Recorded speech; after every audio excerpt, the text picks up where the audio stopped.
Today's discussion will come from section 1.3 titled Linear Equations in Two Variables. You can see today's learning goals will be to write a linear equation in two variables given sufficient information. Also write an equation for a line that is parallel or perpendicular to a given line.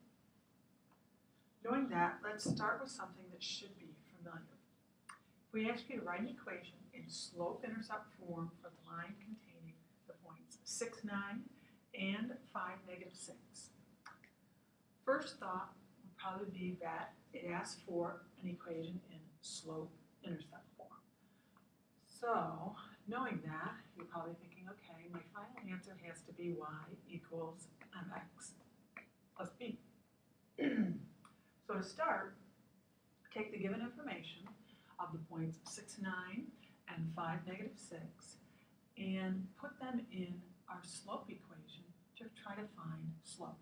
So that would be y minus y, 9 minus a -6 divided by x minus x, 6 minus 5.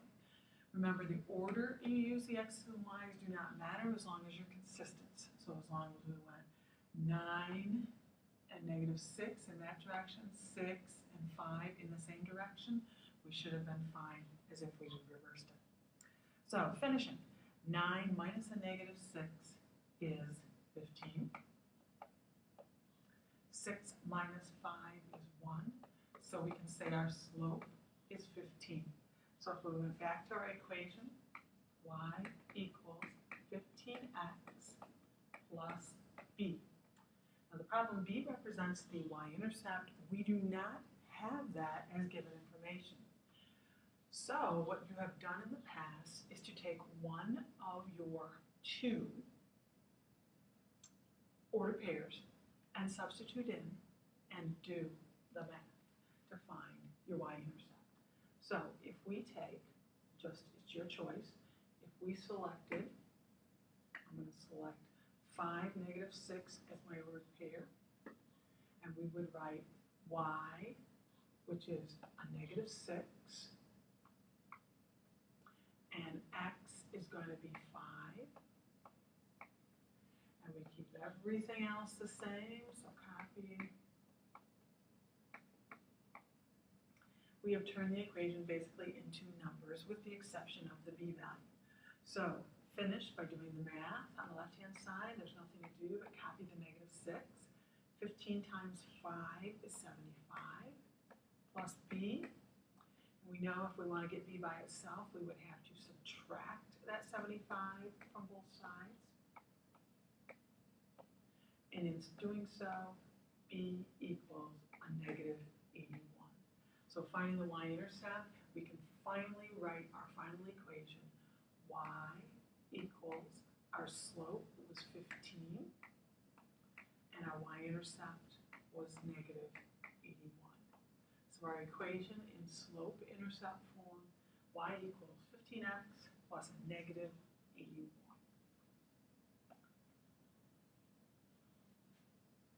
When we talk about lines, we know there are special types of line called parallel perpendicular lines. So things that you should know, we will have a further discussion in class about this, but parallel lines, one thing that's very easy we say is that the lines never cross. So if we look at this area in between, we can never see any crossing, any touching in this area. We also see that the equations possibly that produce these two lines had the same slope. You could also say just by looking at the lines with no equations that they are on the same slants, so that also indicates they have the same slope. So parallel lines have the same slope. Versus over here with perpendicular, we have a slightly different situation. In the perpendicular lines, some people would say they intersect. Some people like to say they intersect at 90-degree angles. And the idea that they intersect at 90-degree angles is true. Sometimes they will be marked with a little perpendicular line, sometimes they will not. Some people like to talk about their slopes. Their slopes are not the same. Their slopes are actually opposite reciprocals of each other. So we will continue to have the discussion about parallel and perpendicular lines and some things you learned from geometry. But in doing that, we should also know that the slope that we've been working with could be rewritten and used in a slightly different way. So if we take the idea of y1 minus y2 divided by x1 minus x2,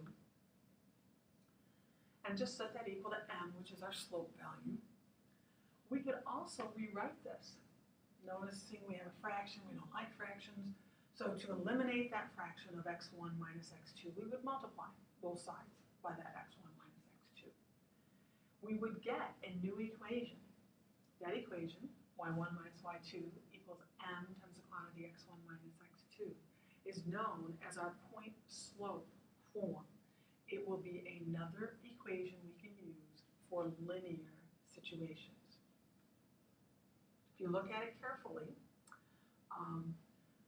it is, or allows us to put in the slope.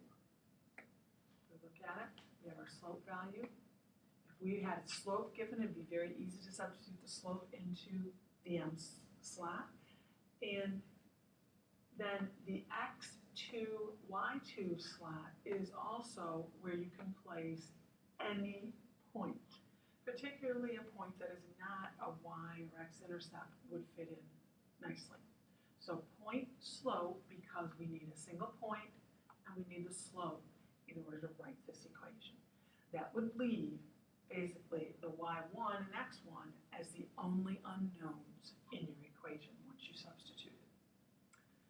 So if we reviewed, what are the different forms of a line we have now learned? Both in algebra, geometry, and now algebra 2, we have several types. Can you name them?